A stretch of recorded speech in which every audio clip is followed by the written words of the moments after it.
preprosta rešitev, kot ste prej rekli? Preprosto je, da enostavno tisti, ki v mestu ima večino v mestnem svetu, sprejme sklep, ki ga predlaga gospod Jazbinšek. To je možnost za prenos tega zemljišča seveda na Republiko. Druga možnost je seveda, da stanovanjski sklad mestne občine Ljubljana, ki sicer lahko to zemljišče dobi, ker je trenutno vključen na Ljubljano, ne plačuje komunalnih prispevkov, on zgradi ta varovana stanovanja. V vsakem primeru bo potrebno spremeniti prostorski načrt za to področje in omogočiti to gradnjo. Vkolikor bo pa kasneje Ljubljana postala tudi pokrajina, kot zdaj nekateri predlagajo, bo pa itak to vse ljubljansko.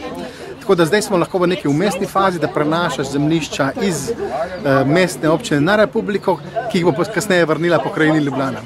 Še nekaj, a se vam zdi tole sem kapla v morje, glede na to, da čaka, kot smo slišali, kar nekaj 1000 ljudi, tle pa govorimo o 20 novih varovanih stanovanjih. Res je, ampak dobro, tudi če čaka 5000 ljudi, je vsaka nova postelja dobra, če jih je 20, če jih je 50, 100, rabili bi jih v tem trenutku gotovo 1200, brez nadaljnega, mogoče celo več. Ampak tu je seveda koncesije za domove daje država, kot veste, v tem trenutku, in država je v zadnjem času dajala v koncesije eni od humanitarnih organizacij Caritas, tako da tudi mesto je težko priti do koncesij sploh, da bi lahko domove gradili na območju mestne občine Ljubljana. Skratka, tu gre za splet vprašanj, ki jih bo treba doreči.